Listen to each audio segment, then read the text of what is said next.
కోసం, ప్రజల ప్రయోజనం కోసం ఫిబ్రవరి 12న జరిగే దేశవ్యాప్త సార్వత్రిక సమ్మెను జయప్రదం చేద్దాం. నిర్వాసితులు ఇంటికి పంపించేసి దేశంలో 140 కోట్ల మంది ప్రజానీకానికి కూడా గుర్తింపు కార్డు, ఆధార్ కార్డుని బ్లాక్ చేసే హక్కు ఎవరిచ్చారు? ఇది పాలకులకు పట్టదా? ప్రజలకు పట్టదా? యాజమాన్యం అంటారు ఐడెంటిటీ రద్దు చేయగలదా?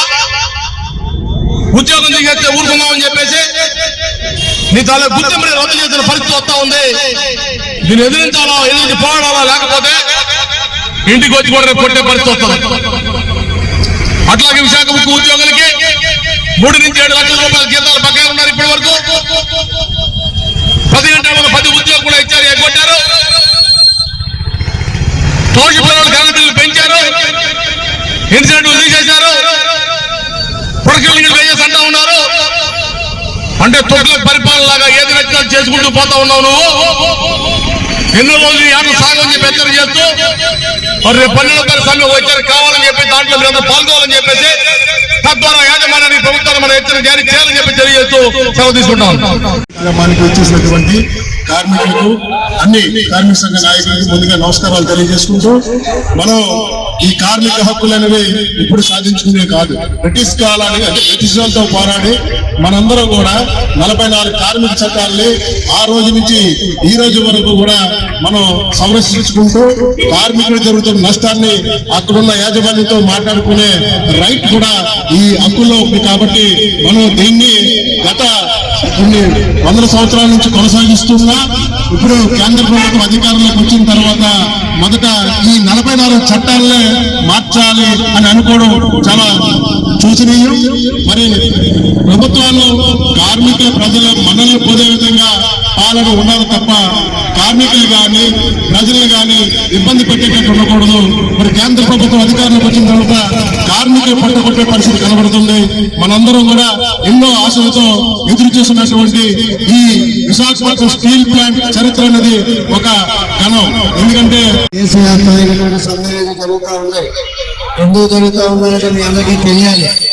ఎందుకంటే ఈ మోడీ ప్రభుత్వం వచ్చిన దగ్గర నుండి కూడా కార్మిక హక్కుల్ని కారణాస్తూ, కార్మిక చట్టాలను రద్దు చేస్తూ కార్మికులకు అనేక ఇబ్బందులు పడుతున్నటువంటి పరిస్థితిని మనం చూస్తా ఉన్నాం. అందుకనే ఆ కార్మిక హక్కులు రద్దు చేసే క్రమంలోనే 4 లేబర్ కోడ్లు తీసుకొచ్చి మొత్తం కార్మిక చట్టాలన్నీ రద్దు చేసి కార్మికులు కట్టుబానిసగా చేసేయాలని చెప్పి నిర్ణయం చేస్తున్నారు. అంతకంటే ముందే విశాఖపట్నం స్టీల్ ప్లాంట్ లో అన్యాయానికి అంతు పొంతు లేకుండా ఈ ప్రభుత్వం, కేంద్ర ప్రభుత్వం వ్యవహరిస్తూ ఉంటే రాష్ట్ర ప్రభుత్వం దానికి కందాలతాన్ని కోరుతున్నటువంటి పరిస్థితి ఉంది. అంతేకాదు ఈ రోజు భారతదేశంలో ఎక్కడ లేని పరిస్థితి అనేది ఈ విశాఖపట్నం స్టీల్ ప్లాంట్ లో ఉంది. ఎందుకంటే ప్రొడక్షన్ లింక్ వేజెస్ అని చెప్పి ఆ ప్రొడక్షన్ తో లింక్ చేస్తూ వేజెస్ అనేది ఇవ్వడం అనేది భారతదేశంలోనే కాదు ప్రపంచంలోనే ఎక్కడ లేని పరిస్థితిని ఇక్కడ అవలంబిస్తూ ఉంటే ఇక్కడ లేబర్ డిపార్ట్మెంట్ గట్టిగా వాటేసినా సరే దాన్ని అమలు చేసేదానికి రాష్ట్ర కేంద్ర ప్రభుత్వాలు మరి అఖిలపక్ష కార్మిక సంఘాల నుండి నమస్కారాలు తెలియజేసుకుంటూ, మరి అలానే ఎందుకనంటే మనం చూస్తూనే ఉన్నాం విశాఖ ఉక్కు నిర్వాసితుల హక్కని నినాదంతో మరి ఇక్కడ జరిగేదంతా కూడా ఇంత ఆసియాలోనే మొట్టమొదటి స్టీల్ ప్లాంట్, ఇంత పెద్ద steel plant, integrated steel plant వచ్చింది అంటే కారణం దానికి నిర్వాసితులు. కానీ అదే నిర్వాసితుల్ని సుమారుగా ఈరోజు వేల సంఖ్యలో మరి గేటు బయట పెట్టడం జరిగింది. ఇది ఇక్కడ ఉన్నటువంటి యాజమాన్యం, కేంద్ర ప్రభుత్వం చర్య అని చెప్పేసి మనం నిశ్చయంగా చెప్పాల్సిన ఆవశ్యకత కూడా ఉంది. మరి వాళ్ళని తీసివేయడమే కాకుండా ఆధార్ కార్డు కూడా బ్లాక్ చేయడం అనేది భారతదేశంలో కూడా ఎక్కడ కూడా జరిగి ఉండదు. మరి అలాగే ఇక్కడ కష్టించి పనిచేసి ఈ రోజు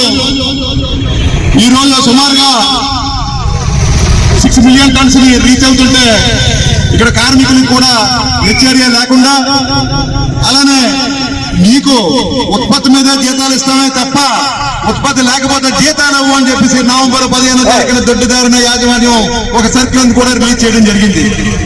అంటే ఎల్టీసీ లేదు, ఎల్టీఏ లేదు, ప్రొడక్షన్ ఇన్సెంటివ్ లేదు, అన్ని కూడా తీసివేసినా మనం పని చేయాలి, మీరు పని చేయాలి, బానిసల్లాగా అని చెప్పి ఇక్కడ యాజమాన్యం వ్యవహరిస్తుంటే చూస్తూ ఊరుకుంటామా అని చెప్పేసి ఈ సభాముఖంగా తెలియజేసుకుంటూ ఖచ్చితంగా రేపు 12వ తారీఖున జరగబోయే సమ్మెను మాత్రం మనం జయప్రదం చేయాలని చెప్పేసి కోరుకుంటున్నాం. సమ్మెను జయప్రదం చేయాలని మరి ఈ రోజు చూస్తే 44 కోట్లుగా మరి నిర్ణయించడం జరిగింది.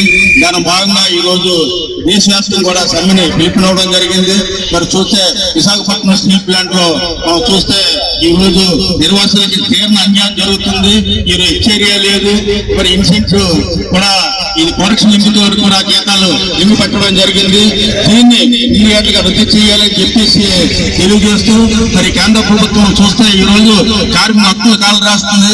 వీళ్ళు కార్మిక చట్టాలను కూడా రద్దు చేసి కార్మిక కార్పొరేట్ సంస్థలకి అనుకూలంగా ఈ కేంద్ర ప్రభుత్వం రాష్ట్ర ప్రభుత్వం ప్రయత్నిస్తాయి. కాబట్టి వెంటనే రేపు 12వ తారీఖున సమ్మెను అందరూ వాలంటీర్గా మనం ఏదో పిలుపునిచ్చామని కాకుండా ఇంటికి మళ్ళీ రోజులు ఆపి ఆ రోజు ఆపి ఈ రోజులు ఆపి కాకుండా ఎవరంతా మరిన్ని విశాఖ ఉక్కు RNL వార్తల కోసం మన వైజాగ్ స్టీల్ ఫ్యామిలీ యూట్యూబ్ ఛానల్లో సబ్స్క్రైబ్ అవ్వండి.